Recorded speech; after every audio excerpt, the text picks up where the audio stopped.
Hey guys, welcome back to my channel. My name is Millie. Thank you so much for stopping by. Don't forget to subscribe, share, comment, and let us get into today's video. So the number one complaint I get when I usually talk to people, especially with natural hair, is they feel like, you know what, Millie, I really like my natural hair. I really want to embrace my natural hair, but I feel like my hair is always dry. And there's so many factors that play into this, especially things like weather can really have an effect on how dry your hair can feel, especially if you live in a very cold climate or if you live in a very hot climate. This is going to affect your the ability of your hair to retain moisture. But there are some things that you can do or some mistakes that you're probably making that you didn't know that is affecting the ability of your hair to retain moisture. So let's get into it. The number one mistake that I see is oils and butters are not moisturizing agents. I don't know where this belief came from that, oh, if I just keep adding oils, it's going to moisturize my hair. Or a lot of people use those sprays, the oil sheen sprays. I think it's like those olive, is it olive? I think it's the olive something sprays. Like that is not a moisturizing agent. When you only use oils or hair butters like mango butter or shea butter, for example, that does not moisturize your hair. That helps to seal in the moisture, but that is not going to help moisturize your hair. Moisturizing agents will usually contain water within the first three ingredients on that label.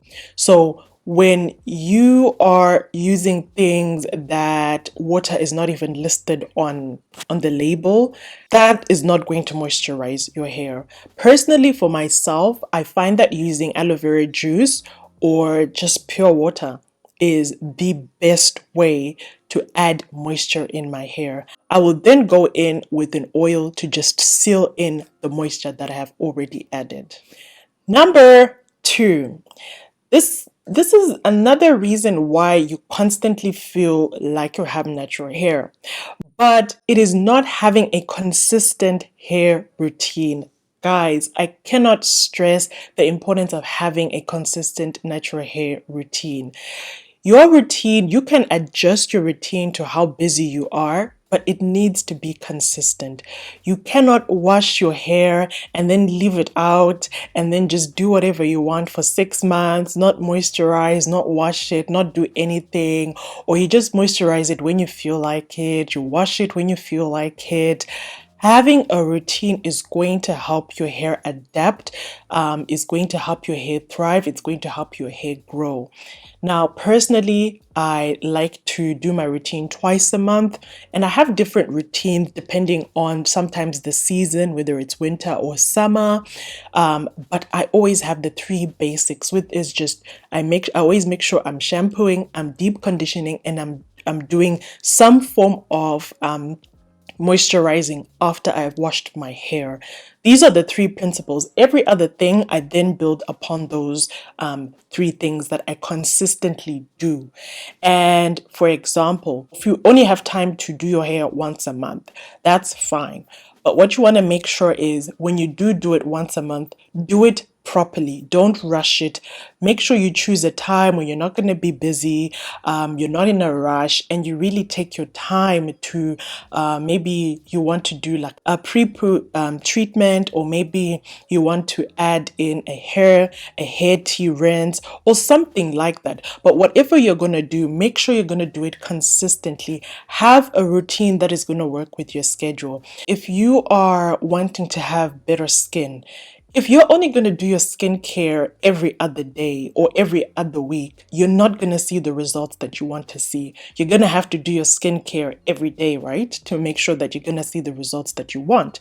And so that's the same thing with your natural hair. So whether that is I'm going to make sure I'm going to trim my hair every 6 months, or I'm going to make sure that I'm going to deep condition every wash day routine.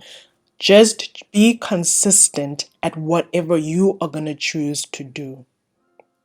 Number three thing, and this one might be a bit controversial, but is not knowing your hair And I don't really like this one, but not knowing your hair type or your hair porosity. Now, personally, I don't believe in the whole charting thing just because, for example, for me, I have so many different textures and types in my hair. So a lot of people say, oh, 4C, but sometimes what works for 4C doesn't work because I have 4C, 4A, 4B curls in my hair. So that's why I personally don't like the hair typing. But I think what is more useful is knowing your hair density and your hair porosity, because what this does is it allows you to then find products that are going to work well for your hair porosity and the density of your hair. One of the mistakes I used to make is I used to use a lot of heavy oils, a lot of heavy products, and it would weigh my hair down. And I always used to wonder, like, why don't my braid outs come out looking very nicely, or why don't my twist outs come out looking nicely? But it's because I was choosing the wrong products. I was choosing products for someone who, for example, has low porosity hair or has very thick strands and has a thick density. But I have fine strands and medium density. And so I think if you try to adjust some of these things, I think you're really going to see a difference in helping to combat a lot of the dryness that sometimes you might experience.